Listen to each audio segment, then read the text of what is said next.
প্রিয় ভিউয়ার্স, আসসালামু আলাইকুম। দেশ ও দেশের বাইরে থেকে যারা দেখছেন সবাইকে ওয়েলকাম করছি আল হুদা শেখ আমার নিবেদিত আজকের কৃষি ডকুমেন্টের ভিডিওতে।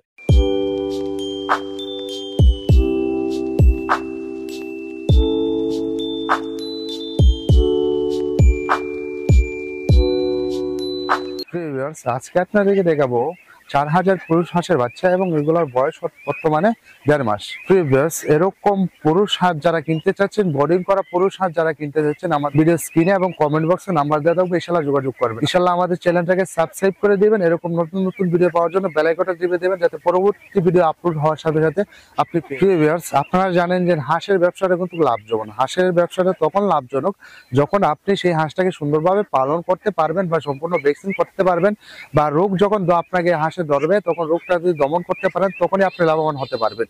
আর যদি রোগ আসলো, আপনি পর্যাপ্ত পরিমাণ চিকিৎসা নিতে পারলেন না, চিকিৎসা দিতে পারলেন না, বা আপনি বুঝতেও পারলেন না একটা হাঁসকে রোগ আক্রমণ করছে, সেক্ষেত্রে যখন যদি আপনি রোগটা যে আক্রমণ করছে সেটা যদি বুঝতে না পারেন তখনই কিন্তু আপনি লসের মুখোমুখি হবেন। সেই জন্য হাঁস যখন আপনি পালন করবেন সবসময় কিন্তু সতর্ক থাকতে হবে যে ইনশাআল্লাহ যে আপনি হাঁসটা পালন করছেন সবসময় খেয়াল রাখবেন যে হাঁসটা কোনো হাঁস অন্যরকম আছে কিনা, যে হাঁসটা একটা হাঁস দেখলে তো বোঝা যায় হাঁসটা সুস্থ আছে কিনা, সেটা আপনি সবসময় খেয়াল রাখবেন। তো হাঁস পালনের জন্য খুব সতর্ক থাকতে হবে আপনাকে। যারা এরকম পুরুষ হাঁস কিনতে চাচ্ছেন আমাদের সাথে যোগাযোগ করবেন, যে আপনি বোর্ডিং করতে ভয় পাচ্ছেন, সামনে শীতকাল, আপনি হাঁসের চাহিদা আছে, আপনার অনেক জায়গায় রেস্টুরেন্টে বা অনেক জায়গায় হাঁস ক্রয় করতে চাচ্ছেন, তারা আমাদের সাথে যোগাযোগ করবেন। অথবা আপনারা অনেকে আছেন যে এই ব্যবসাটা বিজনেস করতে চাচ্ছেন, যে হাঁসটা পালন করে আপনি একটু বড় করে তারপর বিক্রি করে দেবেন, কারণ হাঁসের ব্যবসা লাভজনক, সেটা আপনারা জানেন, সেটা বলার কিছু নাই নতুন করে। সেক্ষেত্রে আপনি চাইলেন যে আপনি 1 মাস 1.5 মাস পালন করলেন, এই বাচ্চাটা হিসাবে মনে করেন 1 মাস 1.5 মাস বা 2 মাস পর্যন্ত পালন করলে তাহলে সম্পূর্ণ আশা করা যায় 1.5 থেকে 2 কেজি পর্যন্ত এই হাঁসটা চলে আসবে।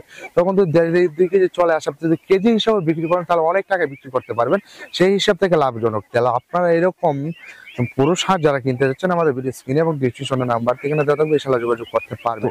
শীতকালের জন্য আপনার হাঁসের গোস্তটা বেটার এজন্য হয় কারণ হাঁস গরম প্রাণী, আপনারা জানেন। সেক্ষেত্রে গরম প্রাণী যদি আপনি শীতকালে ঠান্ডা থাকে, যদি হাঁসের গোস্ত দেখান, আপনার শরীরটা একটু গরম থাকবে, বা শরীরের স্বাস্থ্য যেটা আছে বা শরীরের যে ফিটনেস আছে ওটা কিন্তু ঠিক থাকে। সেজন্য কিন্তু হাঁসের গোস্ত বা হাঁসের চাহিদা সেটা বেশি। কারণ বাংলাদেশে অন্য কোনো হাঁস বা আপনি গরুর গোস্ত বলেন, ছাগলের গোস্ত বলেন, যেগুলো গোস্ত বলেন না কেন, সেগুলা কিন্তু আপনি হাঁসের মতো যে স্বাস্থ্যসম্মত একটা গোস্ত সেটা কিন্তু কখনো দিতে পারবে না। হাঁসের ডিম কিন্তু বাংলাদেশে আমিষের ঘাটতি পূরণ করে। আপনারা একসময় জানতেন যে বাংলাদেশে কিন্তু 2000 সম্ভবত 2001 সালে বা 2 সালে সে সময় কিন্তু আমিষের চাহিদা খুব ঘাটতি ছিল। বাংলাদেশের আমিষের চাহিদা কিন্তু খুব ঘাটতি ছিল। সেখান থেকে কিন্তু আমরা যখন 1990 সাল থেকে আমাদের বাপদাদা যখন এই বিজনেসটা শুরু করে, বা এরকম আমরা 3-4 মাস করি, বছরে আপনার দেখা যায় যে 7-8 মাস করা হয় আমাদের। তখন থেকে যখন আমরা এই বিজনেসটা 1990 সাল থেকে পূরণ করি বা আমরা শুরু করি, সেই ক্ষেত্রে কিন্তু পরবর্তীতে দেখা যায় যে এই বর্তমান যুগে কিন্তু আমিষের চাহিদা অনেকটাই কমে আসছে। কারণ আমাদের এই উৎপাদনের জন্য কিন্তু আমরা যখন এই হাঁসটা উৎপাদন করে যখন সারা বাংলাদেশে বিভিন্ন জায়গায় চলে যায়, বা এই হাঁসটা যখন বড় করে বা মাংসের জন্য বা ডিমের জন্য পালন করে, তখন কিন্তু এই আমিষের যে ঘাটতিটা আছে, কারণ একটা বাচ্চাকে আমরা যখন বলি, ডাক্তাররা বলে কিন্তু হাঁসের ডিম খাওয়ানোর জন্য, কেন বলে? কারণ হাঁসের ডিম সবচেয়ে বেশি পুষ্টিকর, সেজন্য হাঁসের ডিমটা খাওয়ানো হয়। তো আপনারা সবসময় খেয়াল রাখবেন যে হাঁসটা যাতে কোনো রোগ পেলে আক্রমণ করার আগেই আপনি ওষুধ বা ভ্যাকসিন যেটা বলেন সেটা দিতে পারেন। তো আজকে এই পর্যন্তই। ভালো থাকবেন, সুস্থ থাকবেন। আসসালামু আলাইকুম।